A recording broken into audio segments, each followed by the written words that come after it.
Yes, so my name is Thomas Taapken. I'm here with InflaRx. InflaRx is a drug development company.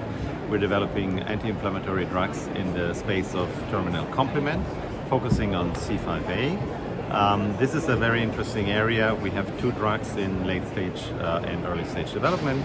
The first one is vilobelimab, monoclonal antibody, which has received emergency use authorization by the US FDA for the treatment of severe COVID.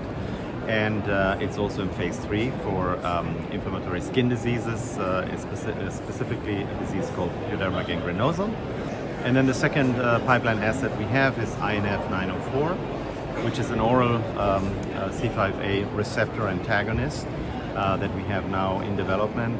It's in phase 1. We have recently published very interesting data showing its best-in-class potential, and we're moving now forward with this drug into phase 2 development stages, and at this point we're conducting phase 2 enabling studies that we need to do before we can start with the further development. Do you have timelines for any of these in terms of commercialization? Vilobelimab is now, as an emergency authorized product, available commercially in the United States. We have quite recently actually interacted with the FDA regarding full BLA and how to proceed here. And we have basically support from the FDA to broaden the indication from critically ill COVID patients into broader ARDS, acute respiratory distress syndrome, which is of course great because what we're treating is not COVID, but the immune response elicited by the SARS-CoV-2 virus. And that means, with additional studies, probably one additional phase 3 study, we can potentially broaden the indication and the label quite significantly, which we're very excited about.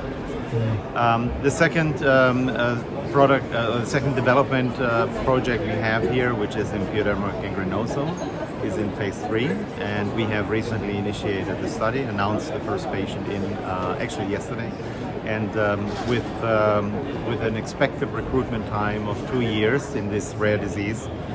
We think that data will be available in 2.5-3 years to file for regulatory approval.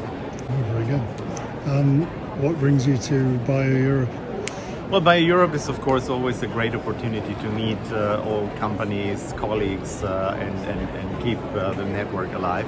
But especially on the partnering side, we are now starting to discuss our programs with a variety of pharmaceutical companies, because we feel that in certain areas these drugs bear so much potential that in order to fully exploit it, it would be good to work with partners. And we're having very encouraging early discussions now, and hopefully this will lead to further developments in the future.